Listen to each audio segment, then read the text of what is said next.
Welcome back to the Deal Room, the podcast dedicated to helping you navigate the exciting world of real estate investing, sharing origin stories, and providing actionable advice to build your portfolio. I'm your host, Heyshan Pires. Today, we have an incredible guest who truly embodies the power of compelling narrative, not just on stage, but in capital stack. He's built a $675 million multifamily portfolio, advised Fortune 500 companies, and even won a couple of Tony Awards. Please give a warm welcome to Matt Piccheny. Hi, Matt. Thank you. Matt, it's truly an honor to have you on the show. Your journey, one of the most unique I've come across. And I'm particularly excited to dive into your background in performance and advertising and has shaped your success in real estate. Our audience is primarily new and aspiring real estate investors. And I know your insights on positioning and storytelling will be invaluable to them as they look to secure their first and attract deals and attract capital. Let's jump right into it. You started your career in Broadway. That's a world away from real estate. Can you share a bit about that initial journey and what prompted and pivoted into the business world, particularly real estate? Yeah, thanks. I grew up in Orlando, Florida, and I moved to New York City in 1992 to pursue a career in theater. I went to a musical theater conservatory in New York. I graduated from there and was fortunate enough and worked hard at it and was able to be a pretty successful working actor for a number of years. And that was a lot of fun. I did a lot of regional theater. I did a lot of touring. And I even did an off-Broadway show, and that was great. Really enjoyed doing that. In the mid 90s, when the big dot-com craze was happening, I had started tinkering around with computers. I had done stuff even when I was a kid. I had a Commodore 64 computer, and Yes. I did a little bit of basic programming back then. So I had a little bit of an exposure to it as a kid. And so there was a lot of demand, people needing websites. I mean, this was back before a lot of people even had email. Like I helped Uh-huh. set up people's emails for the first time. But I ended up doing a lot of sort of like freelance work and then eventually ended up starting my own boutique agency doing digital marketing, doing website development and things like that. And then 2001 came along, the dot-com bubble burst, and a lot of my clients were going out of business. And I got a call from my landlord telling me that they needed to sell the unit I was living in and that I needed to move. I had 90 days to get out. So I started pounding the pavement all around New York City, looking for a new place to rent. And I ended up actually looking up in Washington Heights, which is way, way, way uptown. And I ended up finding a place that I could actually buy instead Okay. of just renting, which was very intriguing to me. Oh, I could actually buy this and actually start to, own some real estate. It was way, way, way uptown. So it wasn't like very expensive. I bought the property and I took a job because all my business had completely imploded. I took a job at one of my clients, Showtime, the television channel. Mhm. They offered me a position in house. And so I did that and I bought the place. And a little over 2 years later, I ended up selling that place. And I saw my initial down payment, my investment in the property more than quadruple in Yes. value. This was in 2003.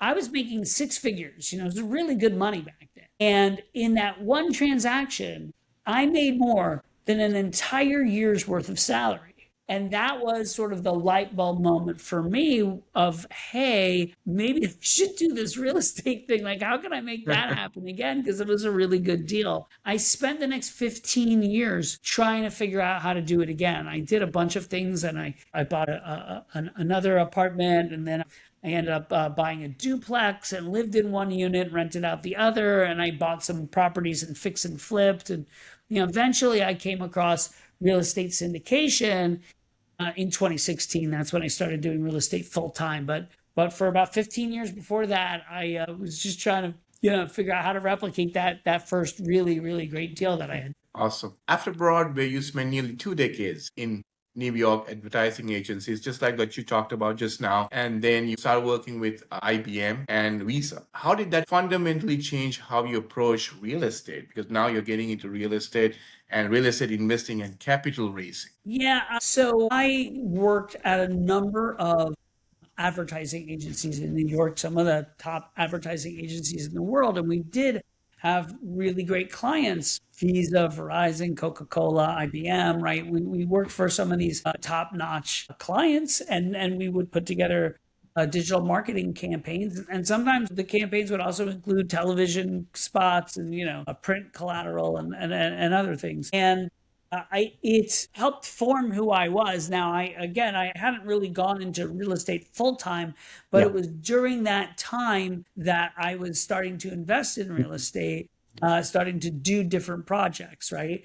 And that world taught me a lot about storytelling. I did not go to school for marketing, but I did understand storytelling from theater. But this really taught me about more about storytelling, marketing, how marketing works. There's a thing called the marketing funnel where you talk about sort of awareness. People become aware of something, then they go into the consideration stage where they're considering something, and then finally the acquisition where they actually make the purchase, and start to learn some of the more kind of theoretical things around marketing and how marketing works and how decisions are made by consumers.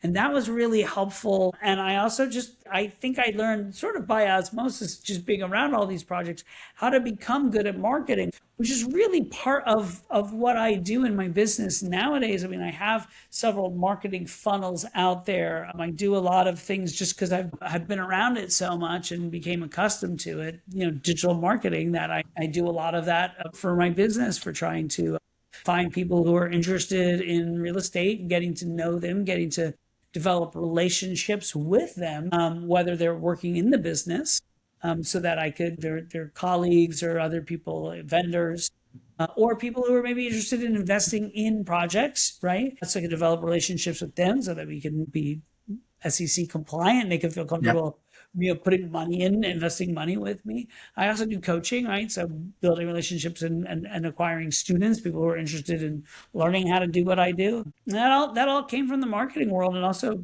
pitch decks. I was very involved in new business pitches when we were doing that. And I was instrumental in some business pitches that we did for Purdue, that we did for Outback Steakhouse, that we did for Zicam, the cold remedy.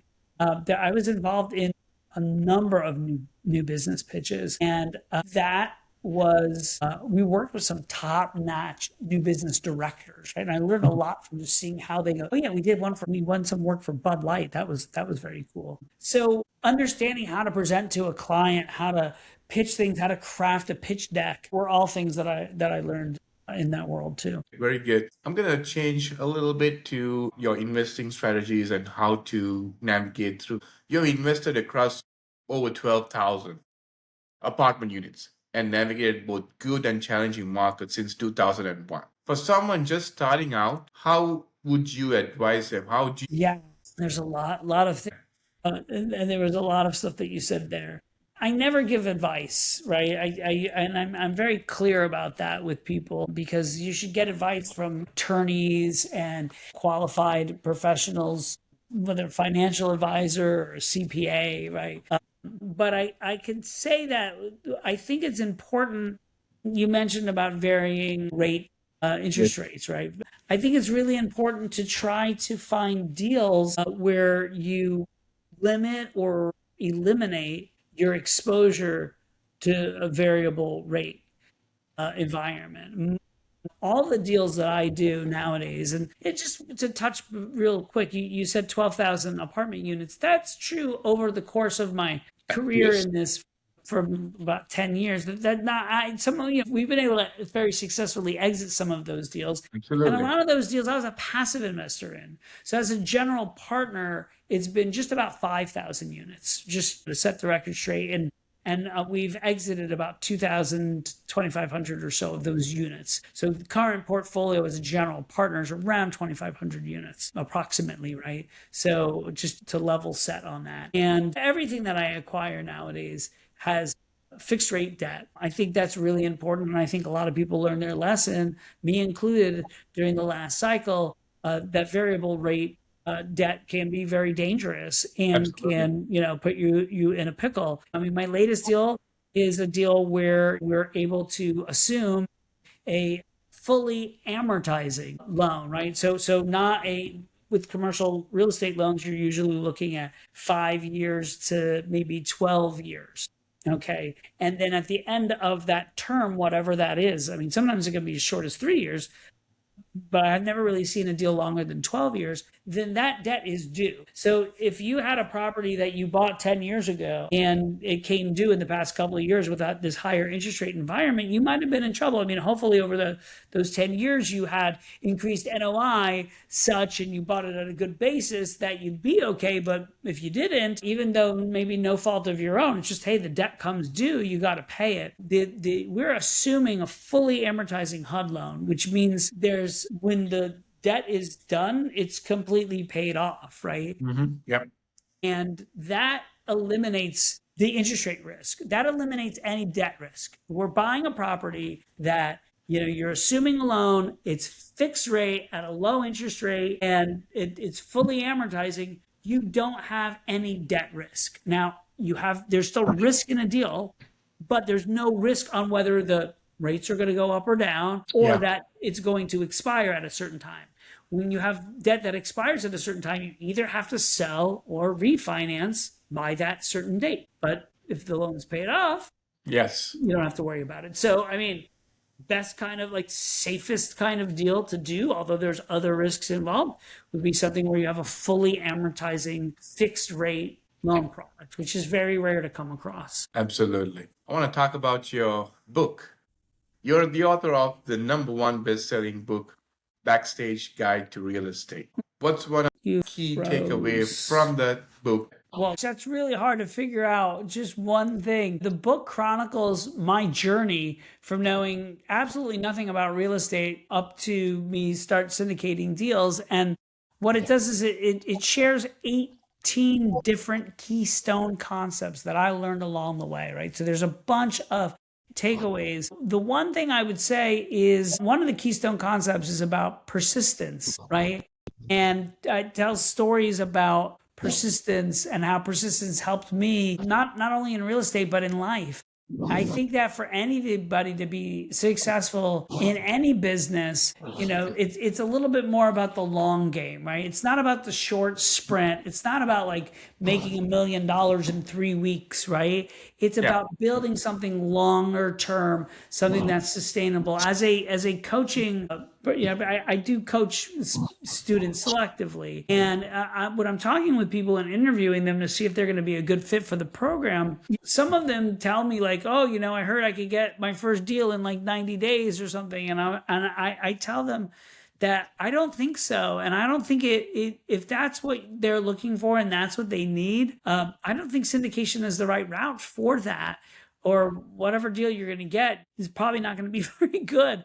Most of my students start making offers in about 90 days, but they don't really close their first deal until they've been in the business for about a year.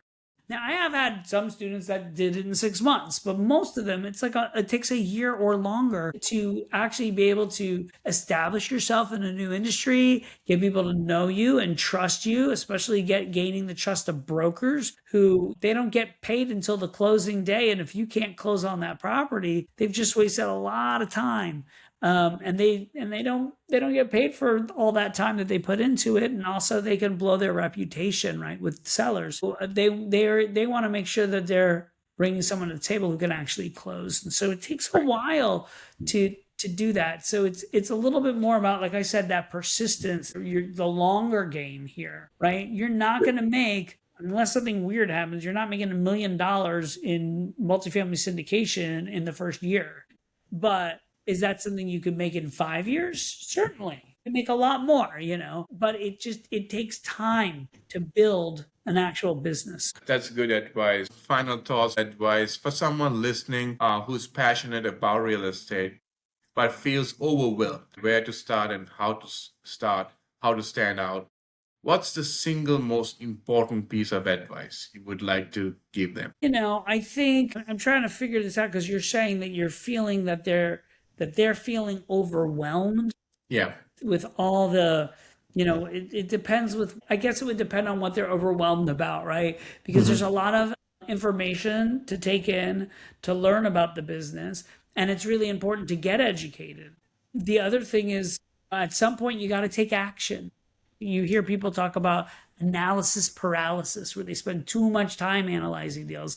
I don't want to advocate for someone to frivolously, make a decision, but Yeah. at a certain point, you do need to take that action. You do need to take a leap to a certain extent. You want to do that with the right team in place.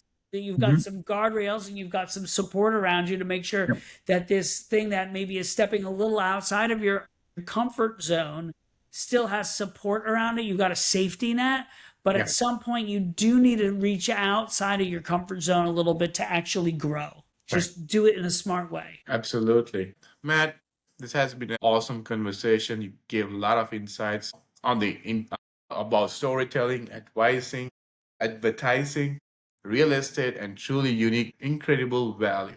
As clearly how you communicate with your vision and strategy is just as important, if not more important than the deal itself.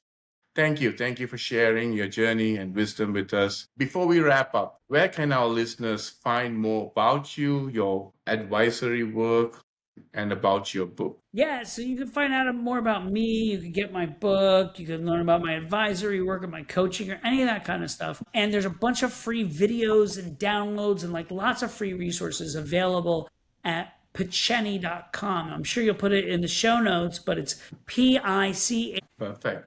That's a wrap for the episode of Deal Room. A huge thank you again to Matt Piccheny for joining us and sharing such powerful lessons. To our listeners, remember your story matters. How you tell it will determine who shows up for your deals. Take Matt's advice, refine your positioning, and go out there and make those deals happen. Thank you once again. Thanks, Matt. Appreciate it. Thank you.